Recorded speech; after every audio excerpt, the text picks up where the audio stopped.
you like chocolate bars?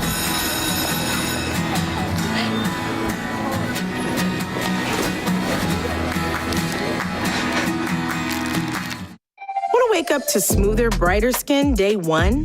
Olay Retinol 24 recharges my skin while I sleep. No wonder it was awarded Best Night Cream. Night mode activated. Olay, face anything. Monday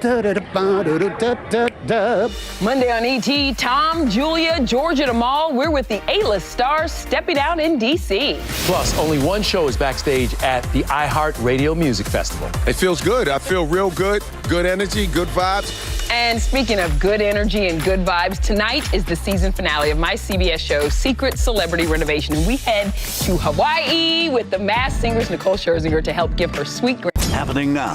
San Antonio City Councilman Mario Bravo accused of publicly and personally attacking someone he used to date. The problem? They're both city council members. What the mayor may do about all this, coming up. A morning walk ends in trauma for a woman after she was allegedly attacked by a man along this sidewalk, and that suspect is still on the run. A little taste of fall is just around the corner. I'll let you know when that arrives and how temperatures will be impacted, along with the latest tropical development in the Caribbean as it is headed toward the Gulf. See you in a bit. News at 5 starts right now. At first at 5 and just into our newsroom, District 1 City Councilman Mario Bravo has been suspended of his committee assignments following his angry confrontation with District 7 Councilwoman Anna Sandoval ahead of a budget vote last week. Bravo and Sandoval had previously dated, and a source says that a line was crossed during this incident. City Hall reporter Garrett Berger has been on this story since yesterday. So, Garrett, what has happened today? Well, Mayor Ron Nirenberg met with Bravo within the past hour and a half, alerting him to what was contained in a memo that went out shortly after to other council members, saying that Bravo will be stripped of his committee assignments and any external appointments until further notice. The memo also mentions an investigation on the events in question that we haven't been able to confirm with the city the exact nature of that investigation. We have reached out, though. Bravo was on 4 council committees and the policy board of the Alamo Area MPO. Sandoval's on 3 of those council committees, including being chairwoman of the Community Health, Environment, and Culture Committee. Though Bravo will still be able to vote with the council, this may mean less influence in shaping policies before they get to the full council. In an emailed statement, the mayor said, quote, "Maintaining decorum is essential for city council to do its work. Everyone deserves to be treated respectfully and professionally, but elected officials should hold themselves to the highest standard. It is every organization's responsibility to provide a secure, professional work environment. The City of San Antonio and my office take this responsibility seriously." This all stems from the budget vote last Thursday. Bravo was reportedly upset that Sandoval would not be supporting his plans for excess CPS energy money. And sources say that ahead of the meeting, he went personal during a confrontation that left Sandoval, whom he had previously dated, in tears. He was also heard shouting at a Sandoval staffer, quote, "She put the knives in my back."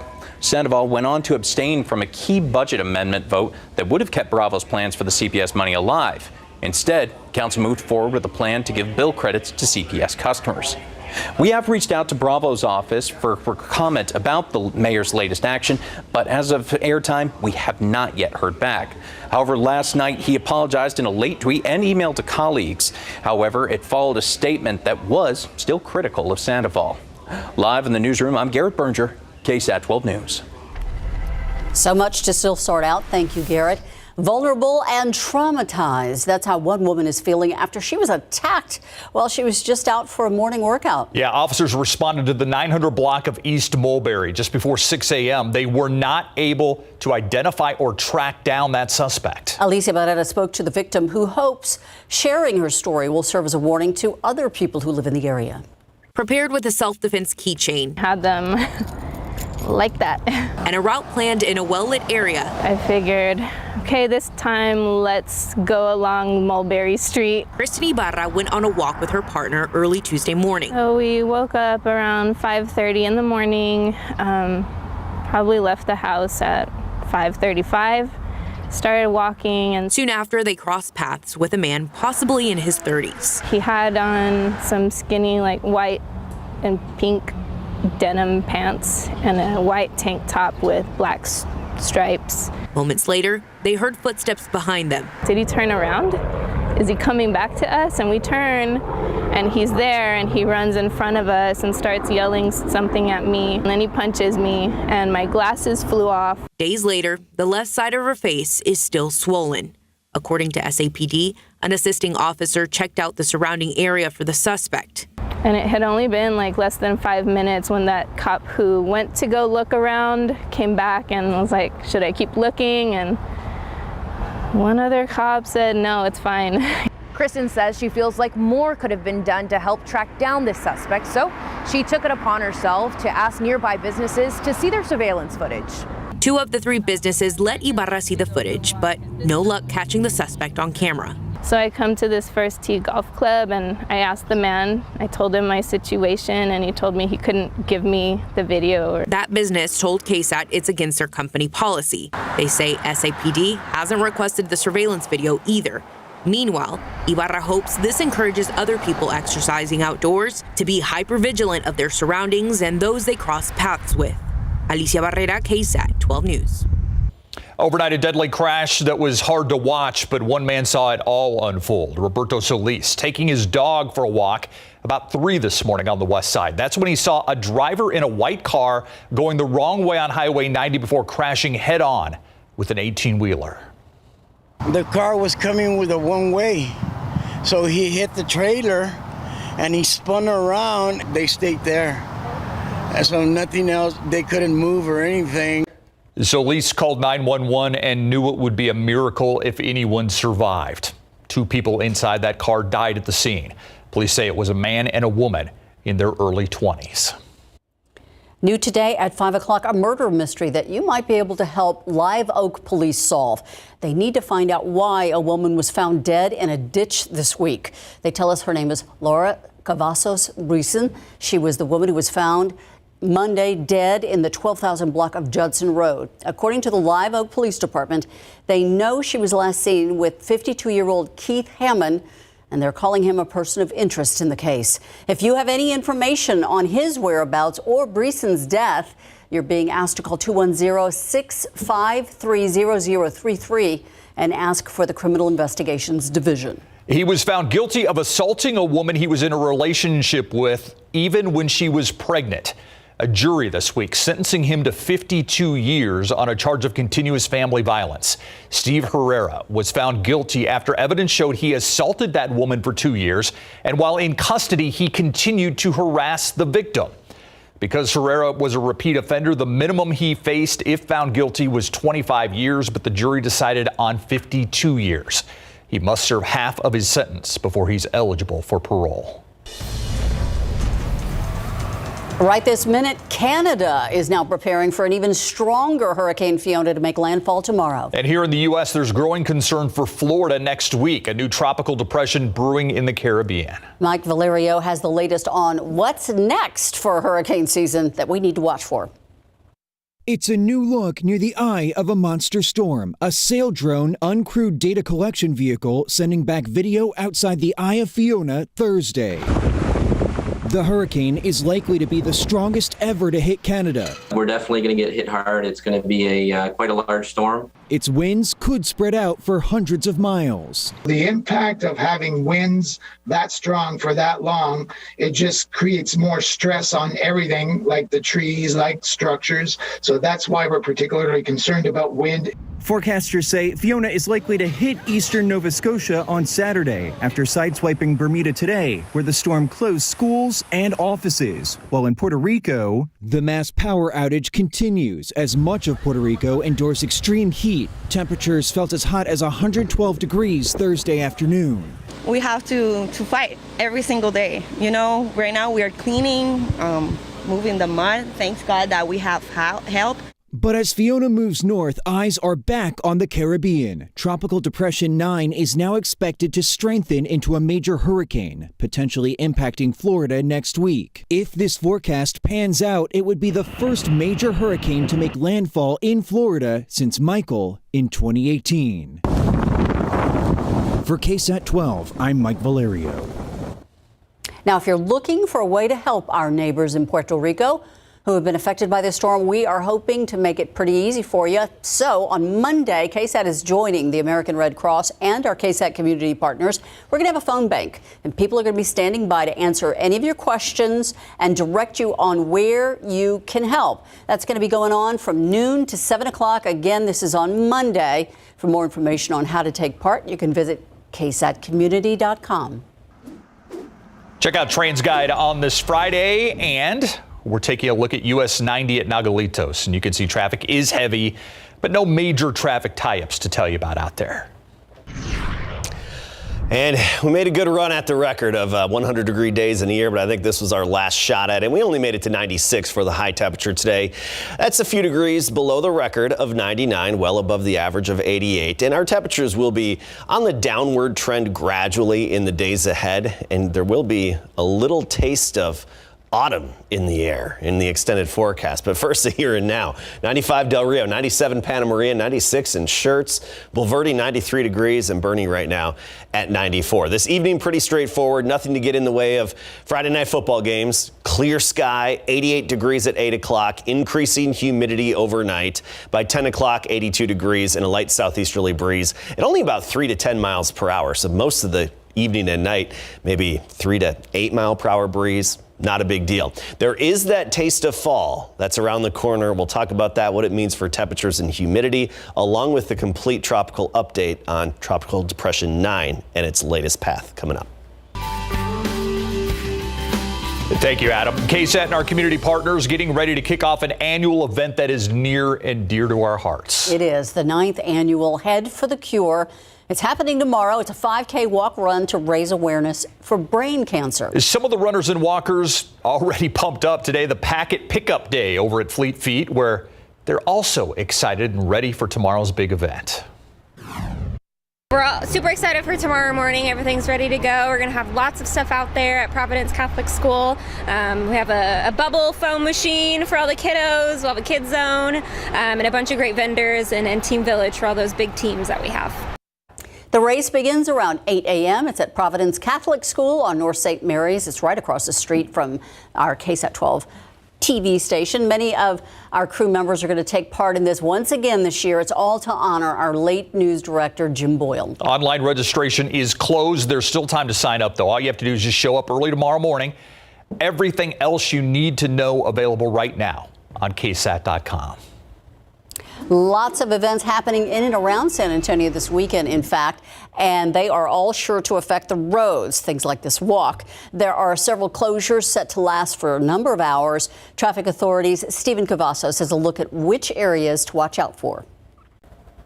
There are several events taking place in and around the Alamo City. A lot of stuff taking place downtown, so just make sure you know what you can expect if you plan to head in the area. Of course, we have this event. It's going to be the Head for the Cure 5K. It's a 9th annual event. And if we want to take a look at the runner's route, because that course will begin and finish at North St. Mary Street. That's near Providence Catholic High School. And hey, that's right by the KSAT studios. It will continue to Camden Street and West Jones Avenue. What runners will do then is turn left on Richmond Avenue and continue on to North St. Mary Street. So just know what you can expect if you plan to head out there a little bit later. You may see some runners taking that course. Now let's go ahead and take a look at what was going to be taking place on Sunday's Ciclovia. Now this is a chance for a lot of folks to get out there and make use of some empty streets, but of course there will be some places for traffic to cross through. Jones Avenue and North Alamo Street, Avenue B and Brooklyn Avenue that is, and North St. Mary Street, Augusta Street and McCullough Avenue, and East Elmira Street and Lexington Avenue. Of course, that's just some of the information that we have here, but you can always grab those phones right now. Scan that QR code. It's going to take you directly to the KSAT traffic page. We have a list of all the closures taking place in and around the Alamo City. So again, plan the commute ahead of time. All right, speaking of time, there's still some left, but we're less than an hour away from wrapping up the biggest fundraising event of the year. Coming up, we introduce you to another deserving nonprofit hoping to benefit from this year's big give. I'm Myra Arthur here in the KSAT newsroom, and here's what's coming your way on the news at 6 o'clock today. Breathing new life into San Antonio's east side has been long overdue, but it's also meant higher rents and housing costs. No surprise then that a recent survey shows what's still needed there are decent homes working people can afford. So how do we get there? Jesse Degollado will have that story today at 6. There is new life for Hemisphere District. Big plans for the area. That includes a new hotel, and the hope is that hotel serves as an anchor for tourism. Coming up at 6 o'clock, RJ Marquez tells us about the timeline for this tower and what the future of Hemisphere will look like. All that and more today on the news at 6. You still have time. There's less than an hour to take part in the biggest fundraising event in the city. Yeah, the Big Give is getting ready to wrap up. It's 24 hours of donations for dozens of local nonprofits. The Youth Orchestra of San Antonio, or YOSA, has been taking part since 2018. Nearly 500 students in its year-round orchestra program. And they serve hundreds more annually through all of their programs, like their summer camps and their concerts and more. Our donors make it possible for us to award financial aid so that anybody who wants to be involved can afford this program. And they also just underwrite all of the costs. Although there is tuition for our families, we try to keep it as modest as possible so that these kids can play at the Tobin Center and travel all over the world and have all kinds of great musical experiences. They're making sweet music. So far, YOSA has raised more than $11,000 with a little more, again, than 30 minutes left to secure some donations. Don't forget, you can donate then as well to dozens others nonprofits until 6 o'clock tonight at the Big Give, SA.org. Check out Sky 12 right now. They are over Fiesta, Texas. Six Flags Fiesta, Texas. Fright Fest. Yeah. Kicks off there tomorrow. And I went to it one year with my daughter. It was so much fun. My daughter goes every year. I didn't go when it was 98 degrees, though. A little more frightening then? Yeah, that would be a whole different kind of fright. Yeah, it frightened you away from it, yes. Right? But, our temperatures will be on the downswing a little bit. And, this weekend isn't going to be all that hot compared to average. I mean, you'll notice the humidity, you'll notice the warmth, but there is a taste of autumn in the forecast. Warm and humid this weekend, but we're not talking record challenging heat. A new tropical depression, of course, Tropical Depression 9, and then the autumnal appetizer next week. It's not going to be a big blast of fall, but you will notice, especially in the mornings, a little taste of fall. Take a look at our temperature drop, at least for the mornings. This is just for the morning low temperatures. We go from the low 70s through the weekend and Monday down close to 60 degrees by Wednesday morning. So morning temperatures when you wake up, step outside, go to the bus stop, go to work, go to school. We're looking at morning readings a little closer to 60 degrees by Wednesday morning. Even Tuesday morning, I think you'll notice it. But if you really want that more fall-like feel, just wait till Wednesday morning, go outside, and you'll notice the difference. And one reason is a big drop in our humidity. Now, this afternoon, you look at the dew points, they dropped off as they often do later on in the day, at close to 60 degrees right now. This weekend's going to be muggier. We'll have dew points into the 60s all day long. So you'll notice the stickiness throughout the weekend. Monday, they start to fall off. And then Tuesday, Wednesday, Thursday, and actually all of next week, I think we'll have very dry air in place, especially starting on Tuesday. Very dry air, dew points down in the 40s most of the week. So that's going to be a little taste of fall as well. An extended period of lack of humidity and lack of mugginess. Temperatures right now. New Braunfels 98, Gonzales 97, Cotulla, usually one of the hot spots at 96. No triple digits on the map right now. Seguin at 94, Converse 97, Castroville 97 as well. Let's fast forward to tomorrow morning. Right near 70 degrees to start the day. That means some mid 60s in the hill country. By the afternoon, we're in the low to mid 90s, from 92 in Bulverde to 96 in Seguin, 94 Rio Medina, and I think around San Antonio about 93, 94. Next week, with that little cool front and the drier air and cooler mornings, afternoons aren't going to be affected all that much. We'll be closer to 90 for afternoon highs when we have those cooler mornings. So the afternoons aren't going to be very fall-like at all, just a few hours in the mornings. Here's Tropical Depression 9. This is likely to become Tropical Storm Ian very shortly, then Hurricane Ian, headed into the Gulf of Mexico by the early part of next week. And the latest track from the Hurricane Center takes it somewhere around Florida, most likely, by the middle part of next week as a major Category 3 hurricane. Computer model spaghetti plots in closer agreement now with this system now that we can measure it and there's a center of circulation. Notice they're in pretty close agreement. Now, even that is likely to still change in the days ahead, so we'll keep you updated. 70 in the morning tomorrow. By noon, we're at 88 degrees and then a high temperature of 93, becoming partly cloudy. And Sunday's basically going to be pretty much a carbon copy. And then next week, some cooler mornings to look forward to. Thank you, Adam. There's going to be maybe some sweaty football fans out there tonight. Maybe. A little bit. It's going to be a warm night for football. There's no doubt about that. Let's check in with Greg Simmons. A lot of getting tuned up for the big games coming up, Greg.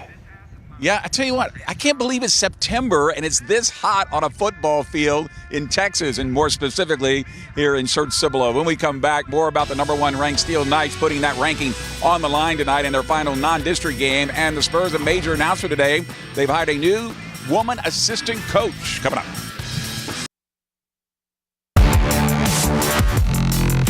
Good afternoon, everybody, and welcome live to Lindhoff Stadium for the big game and our big game coverage. That's where the Steel Knights put their #1 ranking and undefeated record on the line tonight against Fort Bend Christian Academy out of Sugar Land. This will be the final non-district game for the Steel Knights before they open district play next week against New Braunfels. The Knights are 4-0 to start their season after going 11-1 last year. Remember how they started their season with their dramatic 35-34 come-from-behind victory against Brennan in the KSAT Pigskin Classic in the Alamo Dome, and now #1 ever since. Now, after wins against Lake Travis, Hutto, and most recently Midland Legacy, where they didn't get home until 5 a.m. after going to overtime and winning 35-28. Now they face the Eagles. Our challenge is not getting complacent. Every week we talk about not taking the cheese, not staying complacent. So we just try and keep getting better, try and better ourselves. Coaches remind us, complacency is not an option, especially where we want to get to 16 games, state championship. We cannot get complacent. All right, kickoff tonight will be at 7 p.m. here at Lindhoff. Then Midland Legacy will visit Judson at Rutledge. Marshall and Reagan at Comalander. Johnson and Roseville at Heroes. Taft, O'Connor at Ferris. Jay and Stevens at Gus. Burbank and Alamo Heights at Orem Stadium. Falfurrias and YMLA over at Alamo. Edison, Sam Houston at SAISD. Eagle Pass win against Southwest at Dragon Stadium. Then it's Laredo Martin versus South San at Bobcat. Canyon Lake takes on East Central at East Central. Lanier McCullum at Harlandale Memorial. Floresville visits Memorial. Edgewood Veterans. Salado and Bernie over at Bernie. And Marion and Randolph will be at Rohawk Stadium. Our big game coverage road trip has Larry and photographer Adam Higgins headed south, where the Charlotte Trojans put their undefeated record on the line against Sabinal. Then it's over to Jordan to catch the Indians hosting Kennedy, and finally pulling into Poteet, see the Aggies hosting Pleasanton.